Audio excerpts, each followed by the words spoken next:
Welcome to the Up Arrow Podcast with William Harris, featuring top business leaders sharing strategies and resources to get to the next level. Now, let's get started with the show. Hey everyone, I'm William Harris. I'm the founder and CEO of Element and the host of the Up Arrow Podcast, where I feature the best minds in e-commerce and elsewhere to help you scale from 10 million to 100 million and beyond as you up arrow your business and your personal life.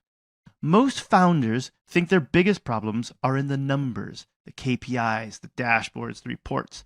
But the truth is, what's really driving your business isn't on a spreadsheet at all. It's the conversations you're avoiding, the emotions you don't see, and the fears no one is talking about. And today's guest has spent her career helping leaders get under the hood and face the things that actually make or break companies. DeDe Halfhill is a retired Air Force colonel, a leadership advisor featured in Brené Brown's best-selling book, Dare to Lead, and one of the most respected voices in the hidden dynamics that shape teams and cultures. She's been in rooms where the stakes were literally life or death, and she's now bringing those lessons to founders and executives who are scaling businesses in some of the toughest environments in the world. DeDe Halfhill, welcome to the Up Arrow Podcast. Hi, it's so nice to be with you today. Yeah, I got to give a quick shout out also to Melanie Marshall, former Deputy Bureau Chief of the BBC, previous guest on the podcast, wonderful person. She's the one who made the introduction for us to be able to bring this episode to everybody. And I have to ask, did you know she told me that her nickname for you is Colonel Rockstar? Oh my, no, she did not tell me that, and I'm going to have to scold her for that. But I will say in Dare to Lead, Brené refers to me as a badass. But I will tell you, I think between the two of us, Melanie is definitely the bigger badass. Like, she has told me stories. We were comparing war stories of our time in Iraq, and the environment she was in was so vastly different from mine. So mad respect for her. Yeah, we talk about that on the podcast. I mean, she's split second decisions when you actually hear the bullets going over your head and you're like, that's, you've got to be able to make a decision. You can't just stand there. Yeah, she's amazing. One more quick interruption, then we'll jump right into the good stuff here. This episode is brought to you by Element. Element is an award-winning advertising agency optimizing e-commerce campaigns around profit. In fact, we've helped 13 of our customers get acquired, with the largest one selling for nearly $800 million and one that IPO'd. You can learn more on our website at element.com, which is spelled ELUMYNT.com. Okay, DeDe, as I mentioned, you've led at the highest levels in the Air Force where leadership decisions are actually life or death. And now you work with founders and executives. When you walk into a room of leaders, what's the invisible thing you often see that they don't? Their humanity. I talk to so many people, and because I'm in a space that many people feel is soft, this idea of emotion, they often push back and say, yeah, that's great, but that won't work here. And what I tell them, given the background I come from, is that what you do may be unique. You might be in the military. You might be in the construction field. You might be in finance. You might be starting your own business. What you do may be unique, but your humanity is not. And it's not that they don't see it. It's that they think they can hide it. But when you get in a room with them, especially a room where a container has been built, where they can start to take some of those protective measures off, when they can step into who they really are, you see everyone's humanity. Sometimes I joke, I'll go into an organization and I'll work with a team of people, and I always end up leaving feeling like, can I give you a resume? Because I would love to come work here. Because I always love, I'm not, but I always love the teams because you get to see who they really are. And I remember a quote from Brené Brown. She said, "You can't hate people up close." That's good. And when you see people's humanity, you just can't help but have a deep love for everything they're trying to do in the world. That's a great quote. It reminds me of one that I've said often on here, which is, I believe, from Josh McDowell: "Rules without relationship leads to rebellion." That's one of the reasons we're a completely remote team. But I like to make sure that we fly everybody out here at least once a year for our team summit because of that exact reason. It's like, we need to sweat a little bit together. We need to like do some things together. And when we do, then that's no longer just one more Asana task that came across on your desk, right? Now this is a, a request from so-and-so, and I love them and I want to help them. And of course I will dig into this and do my best work for you, versus like, oh my goodness, how many of these am I going to get today? And so I love that quote there that you shared from Brené. It's what I think of often. You said that leaders spend too much time staring at KPIs and not enough time addressing the emotional undercurrents. Why is ignoring that not just incomplete, but actually dangerous? Oh goodness, I often tell leaders, you can't address what you can't see, but what you can't see is affecting everything you can. And that's kind of my bumper sticker for understanding that we spend all of our time over here really trying to monitor the KPIs, right? We've got measurements in place, we're tracking the numbers, we're getting regular updates, when all along there's this invisible force over here, this idea of the emotions that are in your organization, the things I call the emotional undercurrents of your organization. They're there whether you want to admit it or not. And they are either supporting or they are sabotaging all these things you're measuring. But it feels, this space over here, this space of emotion feels really messy. It can feel a little scary. It definitely feels new. We've not been trained, most of us, at least I think I can say people my age, we've not been trained in how to navigate that space in a way that leads to a productive outcome. We've been used to relying on our authority versus engaging in our humanity. And the problem is, if you lack the desire, the ability, the skill to go into that space, you actually are measuring all these other KPIs blind. You don't really, you are abdicating responsibility for the possibility of where the KPIs could go.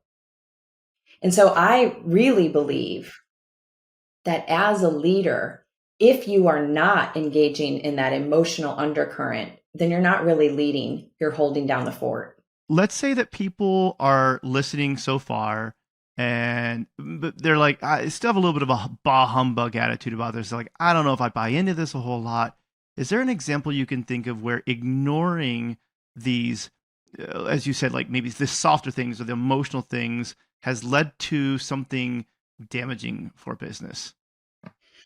Yeah, and when I talk about this work, I often talk about it in two places. One, we have to understand the emotional undercurrents of our team. And two, we have to understand the emotional undercurrents within. What are the emotions we're experiencing? And so the number one story that comes to mind when you ask me that question is I was talking to a founder recently who was having some personnel problems, and he was uncertain about how to talk to this woman who was on his team. He didn't know the right way to say it. He felt like he was going to hurt her. He felt like he was going to say the wrong thing. So he didn't. He wouldn't talk to her, to the point where he was coming up against losing investments because of his inability to talk to her. And because he was losing investments, he was about to lose his company. And so he was being stopped. The fear he had of that conversation was more powerful than the desire he had to see that business go forward. Wow. That goes to show you like how strong that fear can be. And if we lack the skills to identify that in ourselves, to navigate in that in ourselves, as well as our teams, we can make some really bad calls. We can make some really bad decisions, things that we have to clean up later. The fear of conversation, I think, we've all probably run into that at some point in time in our lives. And what's interesting is even, work-wise, personal-wise or whatever, the way that I've helped reframe that in my mind, and I don't remember where I heard this, but I like it, is this idea that you're robbing that other person of the necessary feedback that they need to be able to do something better, right? And so it's like, if you don't have your kids, if you don't have your kids help with some of the chores, you're robbing them of developing those skills that are necessary for them in life. If you don't have this conversation with that employee, you are robbing of them of the skills that they need to actually go on and be further. you're robbing the rest of the team of what they're deserving of, and the hard work that the company could grow. And so, when you reframe it that way, maybe hopefully helps to get a little over that fear a little bit. Yeah. And really that's, you nailed it on the head when you said it's a reframe, because almost all of this is a reframe. When we see people, let's say you have an organization and you're going through change, and you see people really digging in that change, or you have someone on your team. This is a very classic one. You have someone on your team who always says, that's never going to work. Sure. We can't The naysayer. The naysayer, right? What would it look like to reframe that as William really cares about this team? And there's obviously some fear there around what this new direction will mean, or what this new possibility will do for us. How do I get to the fear that's underneath that naysaying versus just thinking William is difficult to work with? So how do I see William more as a human who is trying to navigate a real concern because he cares about this team and this company, over William's just a naysayer? So I'm going to ask you that question. How do you reframe that? How do you actually get to that point where you're like, boy, this person has just been negative about everything. It's bringing the team morale down. Even if in your mind, you're like, all right, I'm willing to give them the benefit of the doubt. Then what? How do you go about that conversation? Yeah, I think, it all starts with curiosity. And I hate to say something so simple, but as leaders, the more we can stop and ask ourselves, what's really going on? What's going on underneath the surface? What's going on behind the curtain? And how do you get curious enough so that you can get some core data? Because, we had talked previously and you mentioned hire slow, fire fast. And I thought about that. Like, what does a leader really need to do to understand when is the call to make, when is that call to be made? And I think it comes down to really can I keep this person? Is this dissent coming with care? Which is what I said. William really cares about this organization. He's not just a naysayer. He's not being difficult. Does he really care about the organization? And is he coming to me with concrete alternatives? He cares and he's giving us alternatives. I think that's when we keep okay, this is a keeper because he means well, right? Then we have to look at, where does fear fall on that spectrum? Is he coachable? Can he navigate the fear to the point where he's willing to try? Or does the fear stop him dead in his tracks? And if he can't even step into the space to try, then probably not going to be a great member of your team, right? Sure. And then if there's any kind of blame, harm, secrecy, that's when we really need to let go. And I think that's the thing the military really taught me, that a lot of organizations, because a lot can just release people, I think we're creating an environment, a huge environment of lack of trust, and an environment where we're not even building the skill of seeing people's humanity. Sure. We're just passing it on to someone else. And in the military, we couldn't do that. We had to really get to that undercurrent of, does this person mean well? Do they care? Can they try? Or are they just so stuck in their fear and their self-protection that they can't even move forward? That's huge. It reminds me of one of the Apollo missions. I don't remember which one. I'm going to guess Apollo 13. I wish I was better at my history with this. But there was somebody who basically said, right, hey, this is going to be really bad. We can't do this. This part isn't working.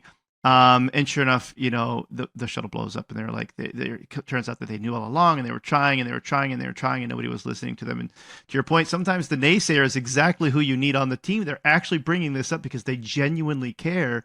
And so if you could reframe that and say, is this coming out of a care? Are they willing to step in to figure out how to do this? I think that makes a big difference. Yeah. And I think the sad part is once we start to build that narrative that William's just the naysayer, it kind of becomes the boy who cried wolf, right? We tune that person out versus really digging into understanding, where is that naysaying? I don't know why I'm saying naysaying 1,000 times in this. where is the naysaying coming from, right? Yeah. There was, I remember I used to work in the hospital when I was going through college as a food delivery person, a tray passer, and we would pass out the food trays to the patients. And there were these carts that had all the trays in them, and sometimes the wheels would squeak, and it's obviously very annoying. You're going down the hallway, people are trying to rest. It's annoying. And so I remember somebody saying, "Oh, the squeaky wheel gets decreased," and I was like, "Until it gets replaced," right? Like that was like this big epiphany I had as like this teenager, right? It's like a squeaky wheel gets, the grease until it gets replaced. You squeak enough, and you're going to get replaced. But to your point, it's like there are times when it's like the squeaky wheel is letting you know that there's a problem, and so if you can find that way to reframe that, that's good. So I could also add, because I think I got my coaching, I spent 25 years in the military and I only retired in 2021, but I got my coaching certification in 2014, which means for 6 years of my active duty career, I had this background in coaching.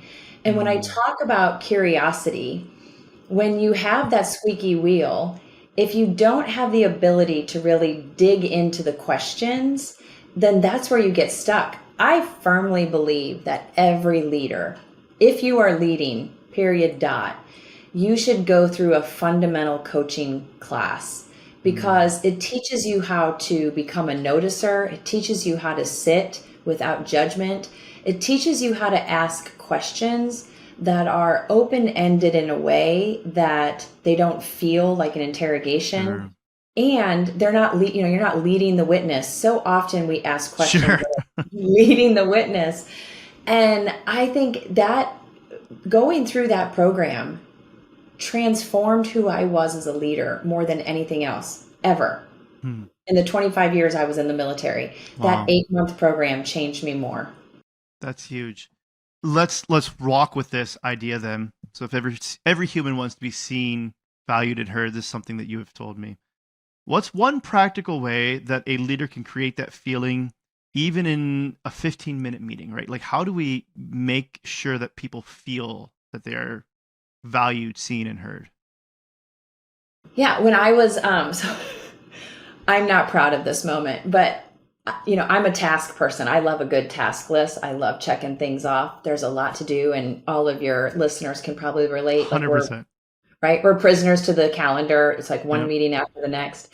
And when I took command of the largest organization I led in the military, which is about 2,000 people, when I took command of that, there was a lot to do. It was 6 different squadrons, each squadron doing their own completely unique mission set.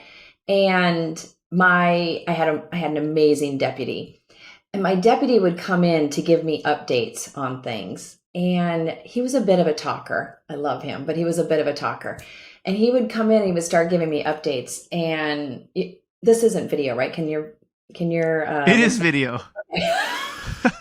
That's probably something I should have asked in the beginning. Sorry, surprise. No. It's good because now I can use my hands a little more.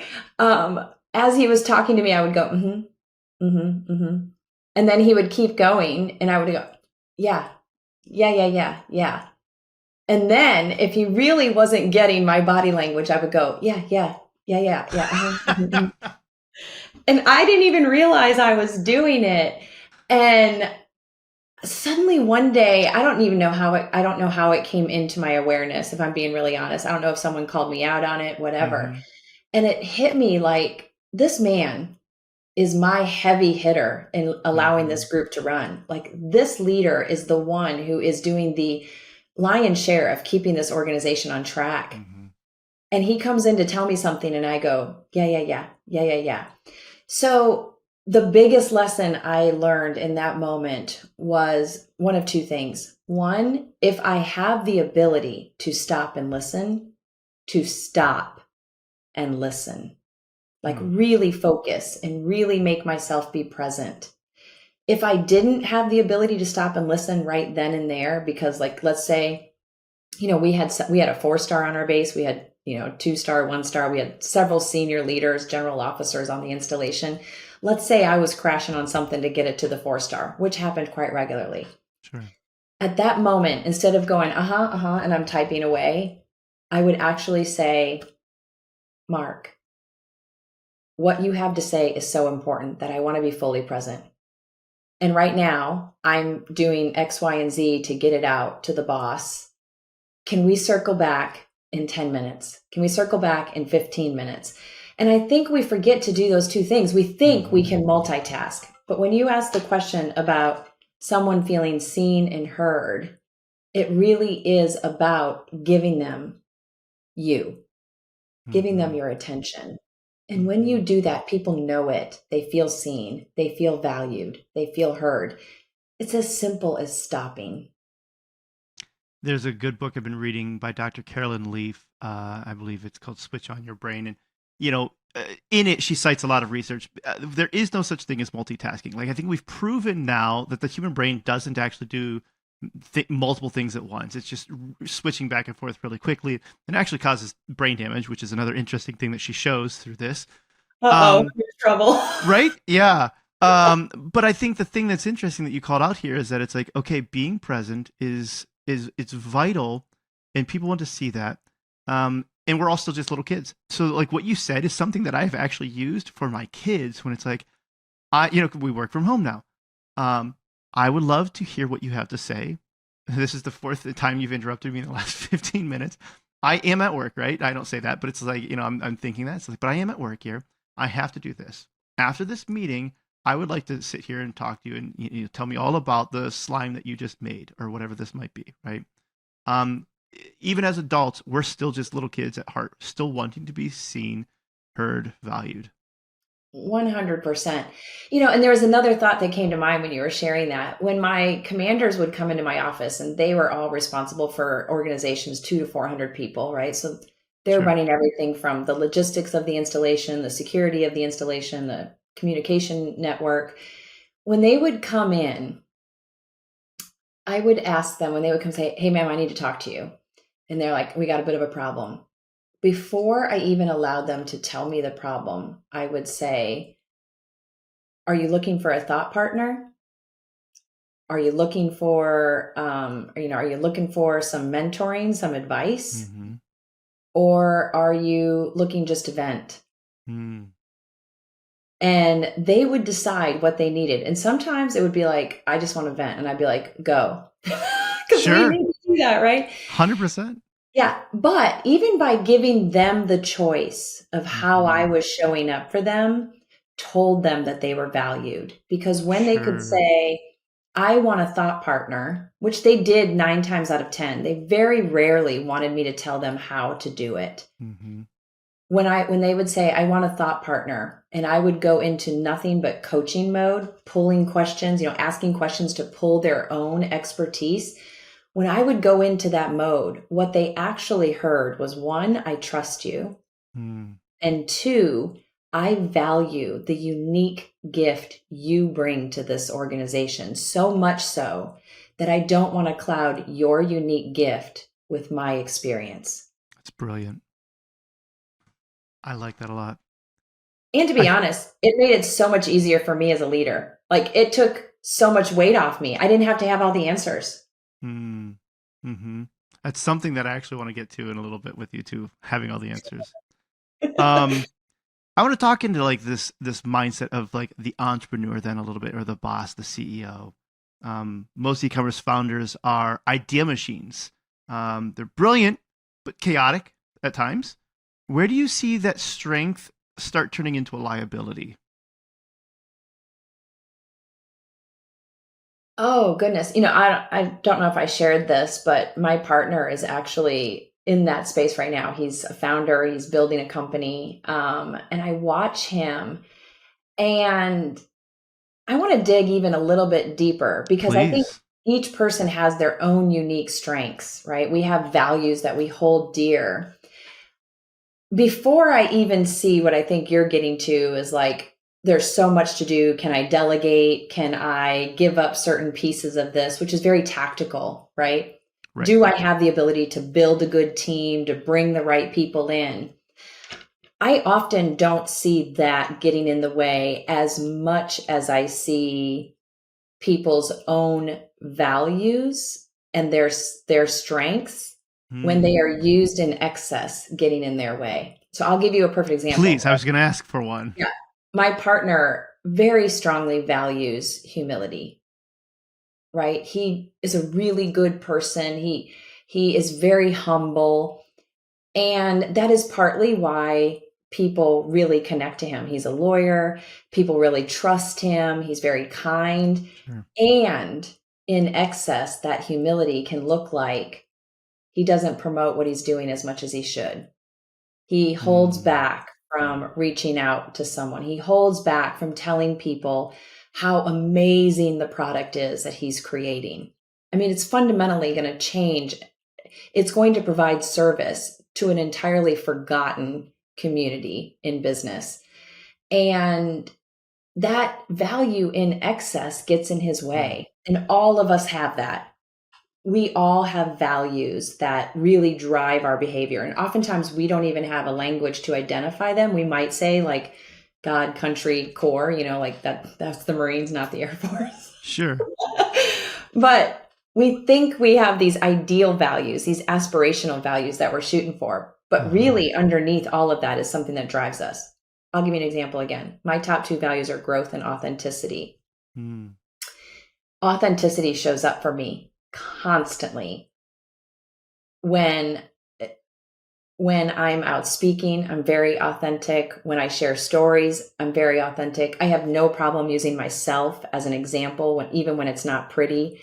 Sure. Because I just really value truth and honesty and showing up as who we really are, no facade. That authenticity can sometimes be in excess when I go overboard. I share too much, right? Sure. It doesn't happen very often, but where it also gets in my way is when I meet someone who I feel like they have a big facade with me. It really triggers me. It gets me going. I immediately I don't trust that person. And how many times can someone say I can spot a bullshitter a mile away? Yeah. I can, because it's a sixth sense. So it can also get in my way because I might not work with someone as closely as I should. I can relate to both of those examples you gave, both on the humility side and the authenticity side. On the humility side, Midwest, I feel like that's almost like a prerequisite for being here in the Midwest, a little bit, at least from a stereotype.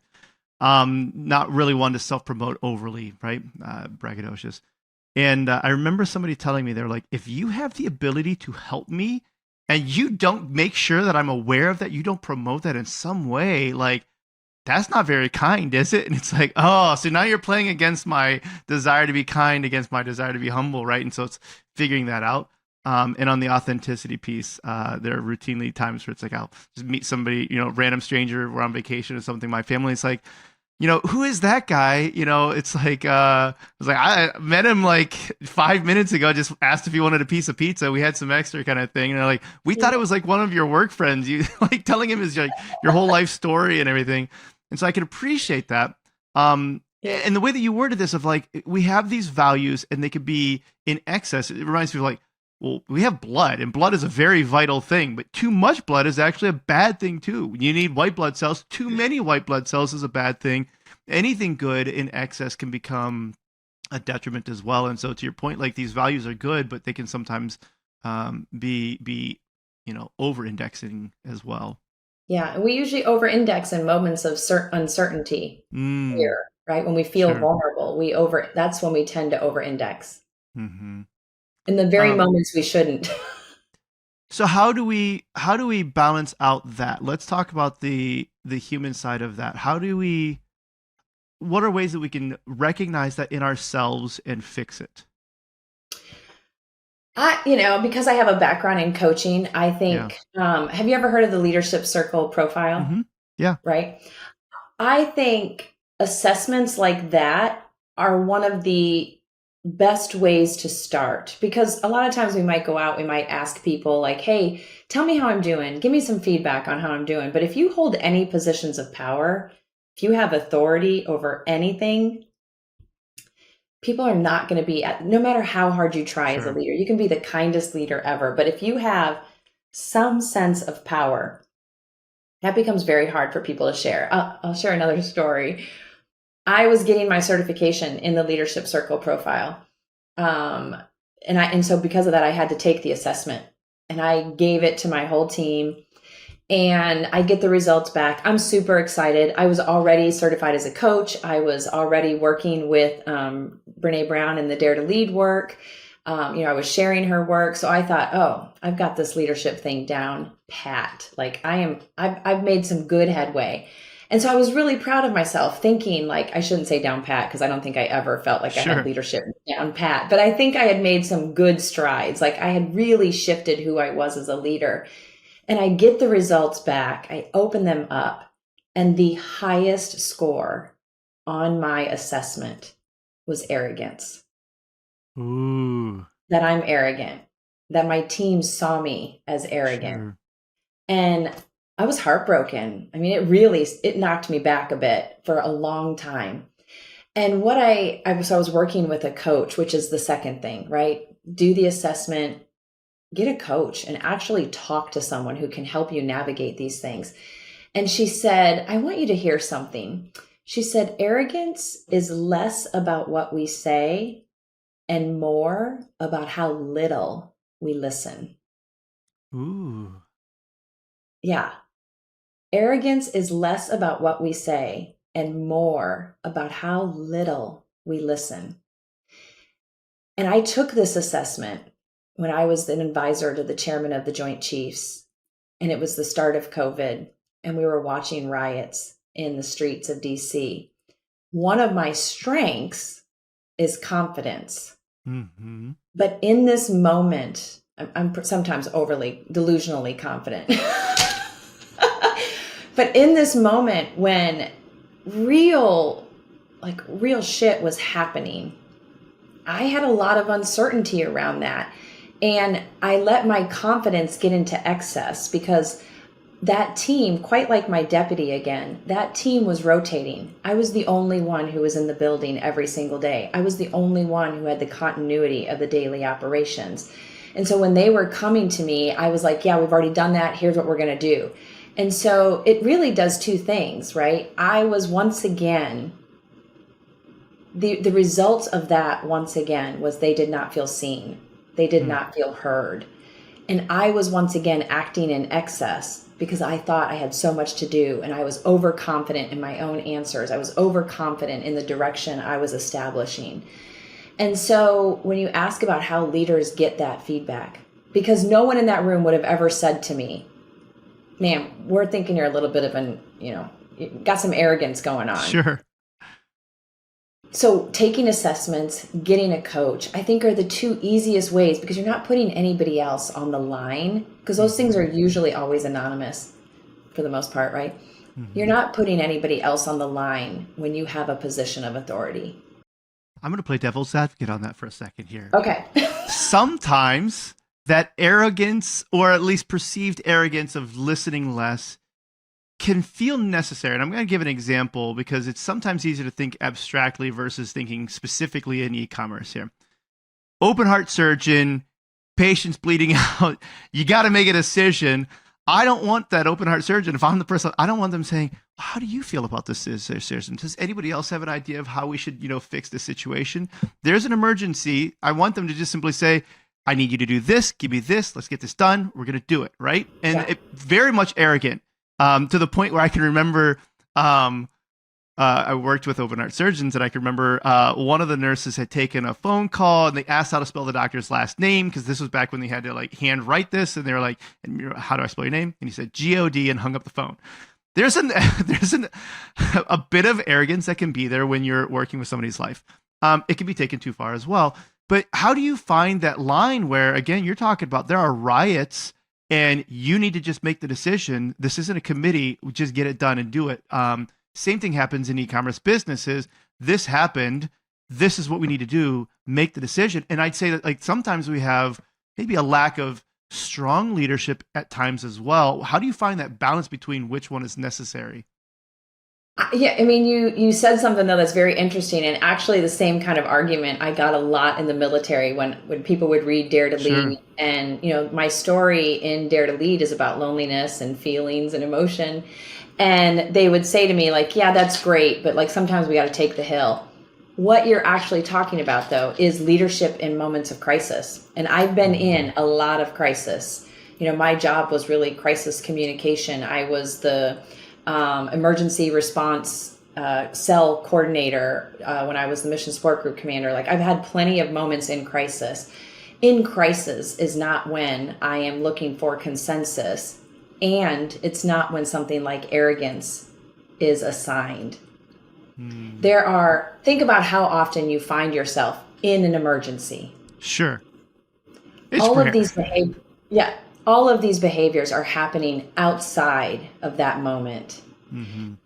And all of those behaviors were happening in our morning staff meeting. They weren't when, hey, we're in the streets of DC with the chairman and we've got to make a call now. And my team's around me going, I don't think we should. No, in that moment, you're making the call. It's Tuesday morning at 8 a.m. when we're having our stand up and people are trying to share their ideas. People aren't looking for consensus in crisis and emergency moments. They're looking for leadership. And I give you full permission to lead, right? Like, Sure. I'm not saying, but no one needs my permission, but you need to lead in those moments and you need to lead decisively. It's outside of those moments where all the trust is built. It's outside of those moments where all the connection is established. It's outside of those moments when the team learns, can I follow them in those moments? People don't decide in a moment of crisis that I can follow you. They decide if they can follow you in moments of calm and peace. Ooh, that's good. Yeah. You brought up the story there that of you and Dare to Lead in Brené Brown's book. For those who maybe haven't read her book yet, can you give me a little bit about what was going on here? Yeah. So, the book Dare to Lead is really about the 4 skill sets of courage. And so if folks want to look at how do they have that personal courage to do the things that matter, it's a great book. But the story that I shared with Brené that she included in the book was a story about my airmen. And I was out one day presenting an award. And at the end of that award presentation, one of my airmen, I always ask, what questions do you have? What's on your mind? One of my airmen raised his hands and he said, ma'am, when is the ops tempo going to slow down? Because we're tired.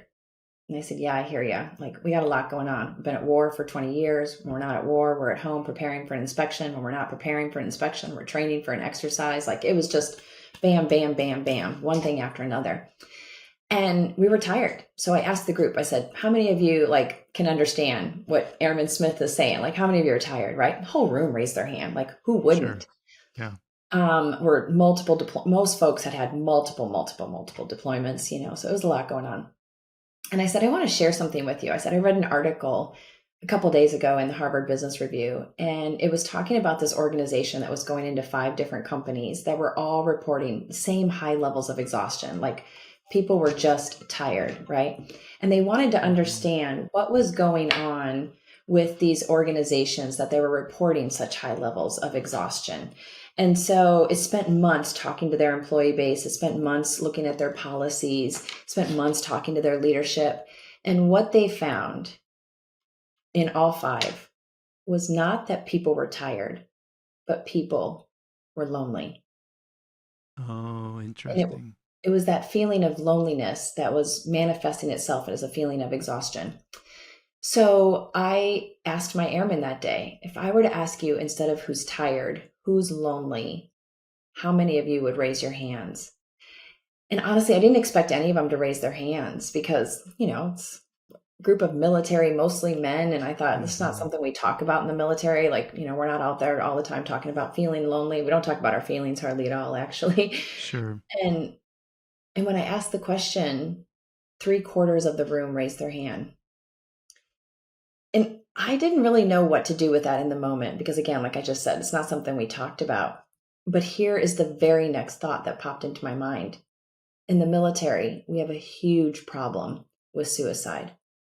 And as a senior leader, we were racking our brains. I can't tell you how many meetings we had about how do we reach them? What services can we provide? How do we get them to services? How do we identify?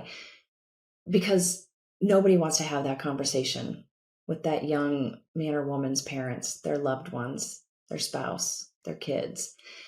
And I knew we were racking our brain, and year after year after year, we were just not having any success. It was getting worse and worse and worse. And here I am in this moment, Tuesday at 2 p.m., and the shift of one word from tired to lonely completely opened them up. And we had a completely different conversation. Like, it just shifted the entire conversation about what it means to feel so disconnected. And I think that was the moment where I started to understand that as leaders, there is an emotional undercurrent going on. And if we can't navigate it, then what we're actually doing is we're closing our options to address the challenges that we're facing. We're limiting the options we have to address the problems we're trying to address. And I started telling everyone I could. And most people were like, oh, here she comes again, wants to talk about loneliness, Like, I can't tell you how many times I brought it up in staff meeting. I'd like to talk again about being lonely. And they're like, no. And I just realized, like, wow, we're really, really unpracticed at it. Yeah. But the more I was doing it, the more comfortable I got with it. I think about the 5 whys, something that my dad has always been a big proponent of, saying, the 5 whys. And for those who are listening that don't know it, right? It's like somebody brings a problem, they say, hey, this isn't, good. Well, why? And then that leads to something else. Well, why? Okay. Well, why is that? Well, why is that? And to your point, if somebody just simply says they're tired and, maybe the ops tempo is too much, and you just stop there, then you're likely going to spend a lot of time and a lot of money making the wrong fixes to the business. And so, we take this back to e-commerce, and it could be, the ads aren't working, or it could be, our team hasn't been produced anything creative that's actually working lately, or whatever this might be. Like, there are things that are not working. And if we just go on the surface level there of it's too much work or whatever, solve the wrong problem. And then you actually don't get any solution to that, right? Because I could imagine if they implemented things, even in that situation, probably if they would have slowed the ops tempo, made things a little bit easier, it wouldn't have changed the loneliness. And so you'd be 6 months down the line, people still feel tired. They still feel overwhelmed. They still feel whatever it is that they're feeling, and you haven't solved anything. Yeah. And I like that you got to this idea of there's a deeper word behind whatever somebody is saying sometimes. I'm not great at this, but I've been trying to do a little bit better job of this myself, of trying to figure out, like, what are those other emotions? And there's like an emotion wheel or something, and I don't remember what it's called. I should find the name of it, and you probably know what it is, but it's this idea where it's like, maybe you're feeling anger, but the anger that you feel is not anger. You're overwhelmed. And it's like you chase it down like 2 or 3 layers, and it's like this colorful wheel. Or maybe you're feeling tired. You're not tired. You're actually lonely. And so it's interesting when we can actually start to have a vocabulary around these more guttural feelings that we have, then I think it allows us to get to the root of what actually needs to be fixed. Yeah, I mean, that's such a great example. In Brené's research, again, she said that if you ask, like, on average, people can identify 3 emotions: happy, mad, and sad. Mm-hmm. Right? Like, that's the depth to which we really get to our emotions. And when I was going through the coaching certification, several of us would get that wheel. I can't remember what it's called either. I mean, I have it, but you can put it as one of the links in the podcast. We will. Yeah. But several people would get that wheel, and they would hand it to their clients, and they would say, point on here how you're actually feeling.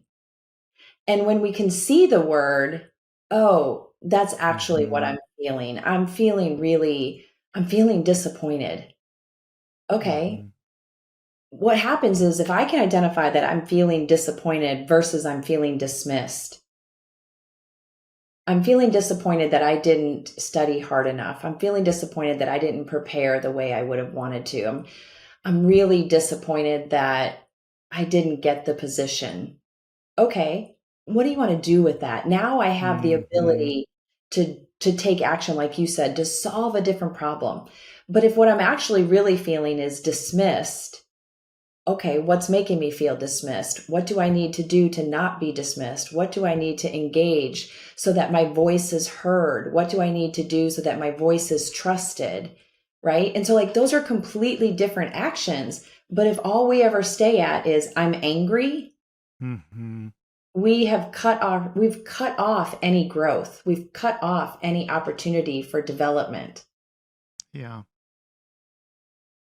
You've written about the accountability ladder, not to shift gears a little bit, but what is it and how can a founder use it with a team that's struggling to step up? Well, to clarify, I didn't come up with the accountability ladder. I referenced You told me about it. Yes.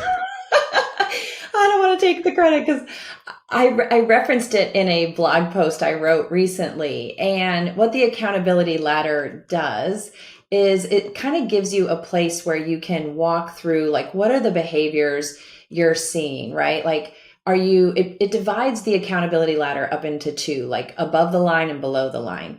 And when you're above the line, you are acknowledging it, you're owning it, you're all about finding solutions, you're all about taking action, right? Because, like, I'm taking accountability, I'm above the midway point. But below the midway point is when I start to say things like, this isn't my problem. They didn't tell me what to do, right? I go into blame. I come up with excuses. Maybe I just go into complete avoidance and I wait and hope that it all works out. That's my technique. Like, oh, let's see how this goes. And so I think it's a really fascinating way, again, of kind of like you talked at the very beginning, like giving yourself a map.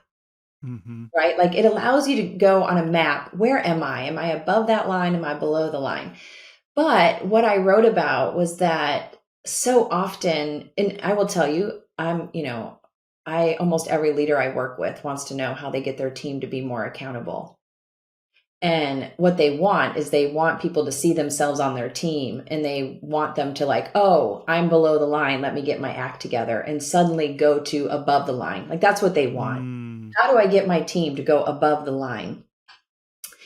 And this is what I think we miss when we talk about the accountability ladder, because it's definitely a map. But if you think about what's going on underneath when I'm below that line, do I have a fear of being judged? Do I have a fear of, like, inability, self-worth? Am I afraid of the consequences? Am I afraid of, asking for clarity on the expectations? Do I feel powerless? Like, all of those emotions underneath are really what cause us to stay in that accountability below the line, right? If you want to think about, like, for me, wait and hope, I probably lack self-trust. I probably lack trust in the system. I probably feel a little powerless. It probably feels like it's not a safe environment.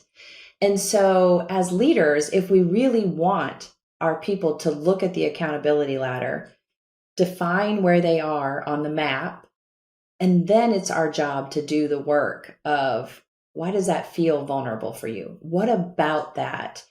What about doing that? Do you not trust you have the ability? Like, let's talk about that. What's going on for you? Because I look at you and I see this all the time. I would look at my commanders and I would see such amazingness. Like, I would watch them and I just thought, I don't know how it happened, but I got the 6 best commanders in the United States Air Force. And then they would come in, and how I did feedback was I would ask them. I very rarely gave them feedback like, hey, this is what I see you doing. I would take all of our, I don't remember what we called them, but all of the criteria on the feedback form. And rather than giving them feedback on that, I would say, on a scale of 1 to 10, how do you think you're doing on this? Sure. Or take their job description on a scale of 1 to 10, how are you doing? And if they would come in and say a 2 and I would say an 8, then we would talk about, like, what's going on that there's such a gap? Why do you think you're doing a 2? And yet from my perspective, I see you doing an 8. Or if I think you're doing a 2 and you think you're doing an 8, do we have a disconnect on what actually that job entails? So is it a disconnect on what's required, or is it a disconnect because you don't have the same faith in you that I have in you? Hmm. Yeah, Right? that's huge. Yeah. And so it's our job as leaders, I think, to really help, especially as, we often see that like one of our number one jobs as leaders is to grow future leaders. Hmm. And we took that very seriously in the military. I don't know how we think we grow leaders without getting at the humanity that's underneath that growth. Like, I just don't even understand how this is even a conversation, to be totally honest. And I think what a lot of people would say was just not meant for work. Like, we just shouldn't have those conversations at work. I'm not a therapist. People should go get help. Like, I get that one a lot too, right? Sure. This isn't about therapy. This is about No. common humanity. I get It- scared all we- the time. yeah, we're all human beings, and so we have to Yeah. understand how this machine works, right? Yeah. It'd be like trying to fix a robot, and you don't understand the first thing about how it works. It's like, well, it's not gonna be very effective. We are biological machines to a point. I don't want to reduce us to machines because that can get also reductive in the wrong way. But it's like there are things that work and don't work in us, and there are processes and loops that we can get into, feedback loops. And so understanding how those things work is just imperative to being able to effectively run this machine. Can I share a story that I share Please. sometimes? So when I was going through my coaching program, I was doing some research for the Air Force, and I was looking at the Air Force's current core values, which is service, integrity, excellence. And it was talking about how those core values were an evolution of these 7 leadership traits in our very first manual on leadership, which was written in 1948, right after we had become an independent service from the Army. And so it was talking about these 7 leadership traits in the 1948 document, one of which was humanness. Mm. Humanness, what might they have meant by this idea of humanness? So I went and found the 1948 document. And as I was reading it, like just all these emotions came up: feel and feelings, fear, self-confidence, kindness, mercy. Wow. 147 times, 129 times, like just hundreds of times these words were in this document. They even talked about love in the Mm. 1948 document. How many times do you think the men in 1948 talked about love in a leadership document? My dad tells me that his dad didn't even say "I love you," so not very much probably back then. 13 times. They Wow, talked about what it means to love your men. They talked about what that's it means to great. show them love, right? So then I went in our most current manual, which at the time was 2011, and I did a search for the same words, and none of the words came up, right? And so it was just like, Hmm. actually, that's not true. 2 of the words came up, but only because they were a pulled quote from the very first one.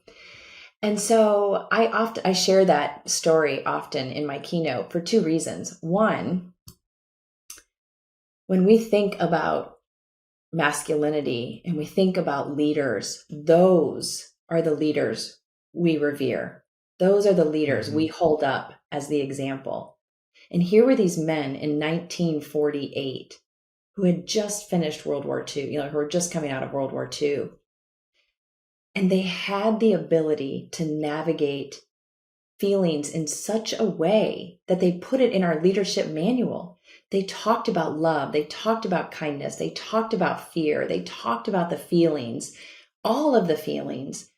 And I thought, what happened? Because the 2011 document, none. It was very sterile. It was Hmm. tactical leadership, operational leadership, strategic leadership, but nothing about our humanity. And I thought, what might have happened? Like, how did we get there? And it's so funny that you mentioned machine, because what I think, this is just my hypothesis, I have no data to back this up, but the Air Force left the Army because it wanted to find and deliver a better way of conducting warfare through technology, right? We wanted to put Hmm. we wanted focus, both resource and attention, monetarily and attention on changing warfare through air power. And the Army was still very focused on ground warfare and was not willing to put the resources toward air power. And so we left, just quite like the Space Force just recently left the Air Force, right? For very much the same reasons. They wanted an independent focus. But Hmm. if you think about the Army's machine, the Army's weapon system at that time was the human. Right. The Air Force's weapon system at that time was the aircraft. You can put 3 or 4 people in an aircraft. You're not putting 3 or 4 soldiers on the ground. Right. And so I don't like saying it like that, but it's actually what I think is true. Like, if you have to know how to maneuver a weapon system, you better know that weapon system inside and out. Mm-hmm. And the Army understood in 1948, it understood people. Now, I would tell you most of the soldiers I talk to today, most of the Army folks I talk to today, they're not much, they too have lost it. And I think it's also a shift in society. Like, I have lots of theories as to why, but you nailed it. If you're leading people, that is your weapon system. That was very interesting insight. And the way that you explained it seems to make a lot of sense to me. You talked about leaders having answers. Why do so many leaders confuse having answers with proving their worth? And how do you help them break free from that conditioning? Oh. When I figured it out, can I tell you? It's a tough one. I mean, think about how many times have you heard, don't come to me with problems, come to me with solutions? I've said it. So yeah, I get it. It's a deep, deep conditioning. The problem is, and when you're younger, you better have the answers, right? That's when you're meant to be growing that tactical knowledge. Mm-hmm. That's when you're meant to be growing the skill set and becoming an expert. So I'm not saying all leaders shouldn't have the answers. You should have the answers. That's actually price of admission to the next level. But the next level is less about answers and more about curiosity. I worked with a leader once, and his job title was actually director of innovation in something else. I can't remember now. And he was working with me as his coach because he's like, I want my team to be more innovative. He was really struggling. Why isn't my team more innovative? And think about, like, how many times have you heard that? Have you ever worked with a leader who's like, no, I'm perfectly happy with how innovative my team is? Sure. Yeah, we always want more. Right. And so we were meeting occasionally, and he said, we can't meet in my office because if we meet in my office, someone always comes to the door to ask a question. And I was like, well, just shut the door. No. I have to be there. I have to answer their questions. And this went on time and time again. He was always there when they had a question to give him the answer. And one day I said to him, I thought you were going to stop answering that question or their questions when I was here. And he said, well, if I don't answer their question, then what the hell am I here for? He saw his value as a leader as being the answer guy. But here's what I think about innovation. If someone is giving you all the answers, are you ever in a place of discomfort that is strong enough that you start to step outside the box you're in, right? Is that discomfort strong enough that you have to find a way? Is that discomfort and that uncertainty, sitting in that uncertainty of not having the answer, is a skill? And I said, what if as a leader, you looked at your job as less of having the answer and more about being the bumper rails in bowling, right? You're no longer there to be the one who is going to shoot the ball down the lane and knock it out of the park. Your job is to provide the safety of where they can go. And we actually have data to back this up now. There was a study recently that talked about kids and playgrounds. And what they found out was that when kids have no fence, they stay really close to the jungle gym. But when they have a fence, they go all the way to the fences. And so what if your job as a leader is not to have the answers, but to be the bumper rails so they feel safe enough to play. They feel safe enough to explore, to ideate, to try. Because people don't try when they don't feel safe. And that's our job. It's not our job to tell them what to do. It's our job to create the container. I love that. I got goosebumps thinking about it. I've actually experienced this firsthand. On our property, when our daughter was, I think, 2 years old or so, right? It's like living on a busy street. And so we put up a fence around our property.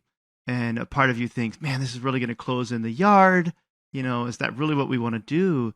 And we saw the yard used significantly more with the fence because it felt like you could go all the way up to the fence, but there was a safety, something like to your point where it was like, otherwise we stayed a lot closer to the house. And now it's like we could venture out, use the rest of the yard. And I like those metaphor that you have of creating that environment that allows for those things. That is our job. Be those bumper rails, I like that.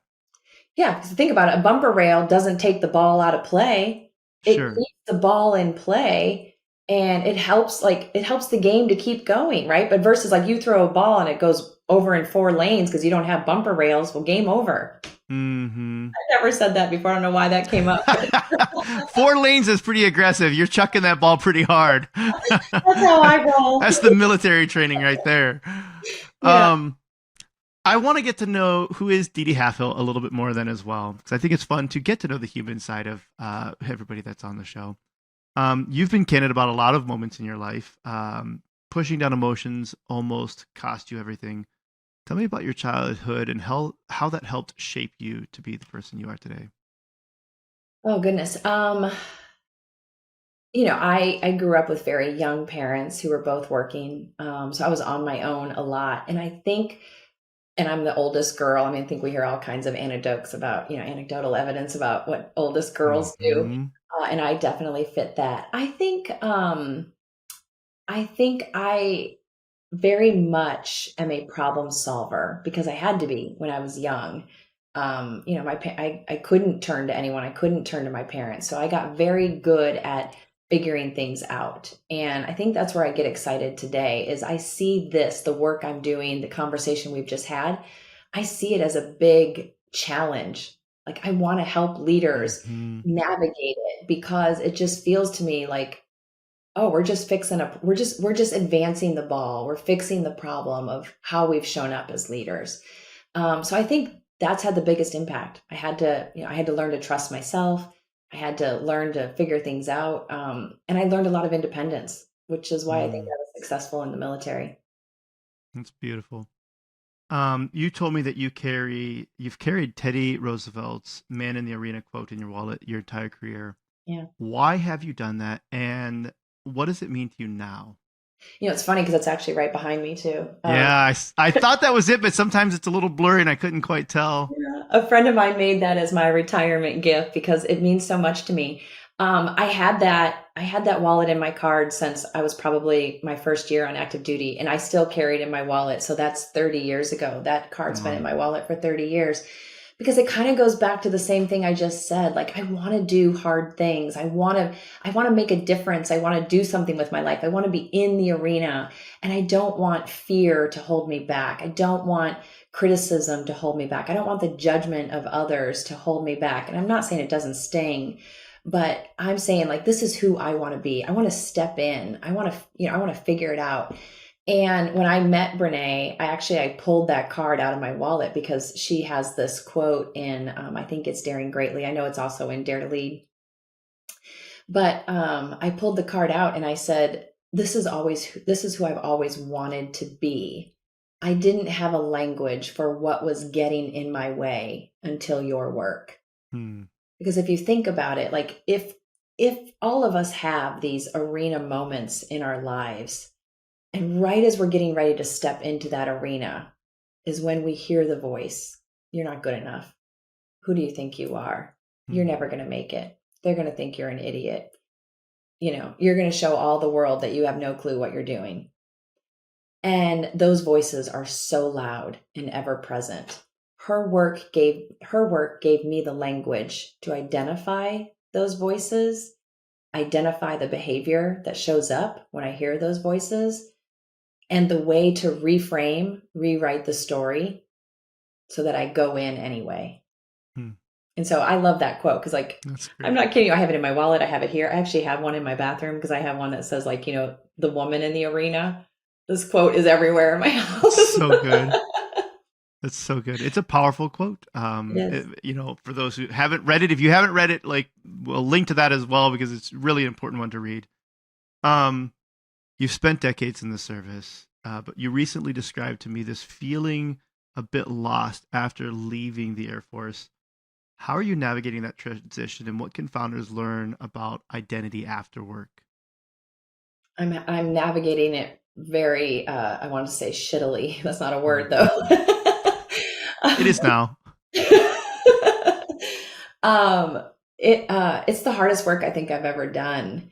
Um, shifting your identity is not for the faint of heart. Like shifting all of the trappings of, especially at my age, shifting all of the trappings that have gotten you success. And then when all that goes away, you know, I joke, this is the only wall where I have any military stuff. And sometimes I come in here and I'm like, oh, those are mine. Those were my military, like there's my command flags, you know. And it's so hard because figuring out like who are you without the rank, the uniform, the significance, the contribution, the responsibility.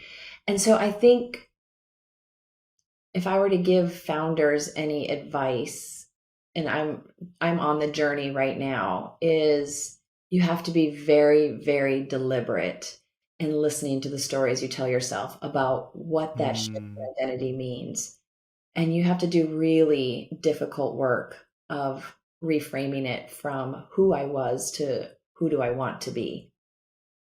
yeah. The stories we tell ourselves are so much more powerful than I think we care to admit. That's another one of those soft things that is actually probably more important than we realize. Yeah. There was a football player, and I don't remember who it was, but they mic'd him up, and you could see him. It went viral on social media for a while, but it's like they mic'd him up. You could hear what he was saying to himself throughout the game, and the pep talks that he was giving himself were incredible. Right? He's like, "Hey, Yeah. you got this. Don't worry about it." Blah blah blah. Right? And he's just like so good, and I'm like, that's not how I talk to myself a lot of times. Yeah. I'm definitely more like it's like, come on, figure it out. What do you you know what I mean? It's like, and sometimes maybe that's the way that that's the internal voice that we've had. But I think to your point, it's like as you're figuring these things out, being able to have that and say, would I ever talk to somebody else that way? If I would be embarrassed saying that to another person, why would I ever feel like that's an okay thing to say to myself? And so I think to your point, as you're going through this journey yourself, it's making sure that whatever you stories you're telling yourself and how you're framing it, making sure that you would never frame it as offensively towards somebody else. So don't frame it that way towards you as you're going through these transitions too. Yeah, because what you're really doing is you are cultivating shame resilience. Mm, The stories we tell ourselves are one, often a product of shame, but the stories we tell ourselves are also how we shame ourselves. And it goes back to where is the opportunity for growth? If we do nothing but shame ourselves, you're an idiot, you're a nobody, everyone thinks you're stupid. That's my shame narrative is around intelligence, you know? Um, I share that. yeah. And if that's how I'm talking to myself, where is the growth? If I am an idiot, then where is the growth? But if I Mm, talk to myself in a way that is not shaming, then, and I say to myself, like, okay, you got this, you know, you can do it, you've done hard things. Like now I'm giving myself opportunities for growth. And mm, I don't want to get ahead of it, but Brené had shared once very briefly, and I think she's doing additional research on this, is that the most successful people, and we're talking like successful, maybe not just in one metric of money or power, but like the most successful who have very mm, well rounded experiences and lives do not talk to themselves in a shaming way. Their negative self talk is little to none. And they do more of that. You got this. It's going to be hard. Take a deep breath. You're going to be able to do it, right? They really encourage themselves. And I think it's so great that that happened because we think it's the other way. We think if we shame ourselves into doing better, we will. mm, But it's actually the exact opposite. It's when we encourage ourselves that real, like, wow, our talents can really come forward. That's amazing. It has been very nice to get to know you today. It's been very good to learn from you. I appreciate you sharing your wisdom and your time with us. Um, if there's anything that you could do practically, like if I was going to practically apply this in some way to my business today without knowing even more about the business, right? But it's like, you're just like, do this. What's that one thing? Uh,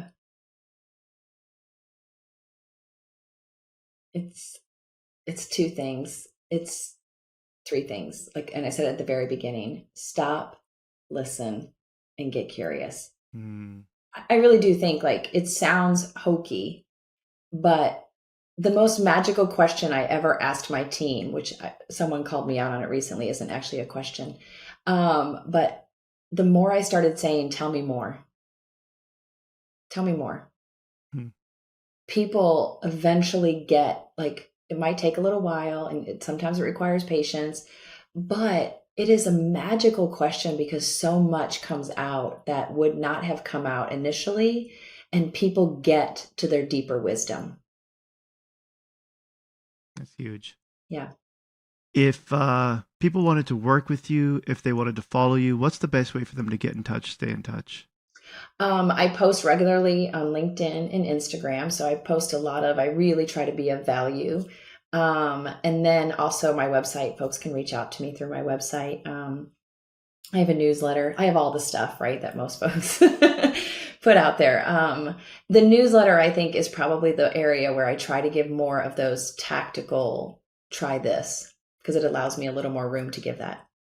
And we'll link to those, but just for those listening, what is the website and what is the newsletter?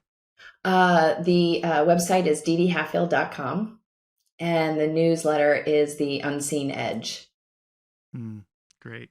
Yeah. Well, again, I can't thank you enough for just sharing your time, your wisdom with us today, and also for your service very much. Thank you. Thank you. I really enjoyed the conversation. You're very good at this. Thank you. For those of you listening, thank you for listening. I hope you have a great rest of your day. Thanks for listening to the Up Arrow Podcast with William Harris. We'll see you again next time, and be sure to click subscribe to get future episodes.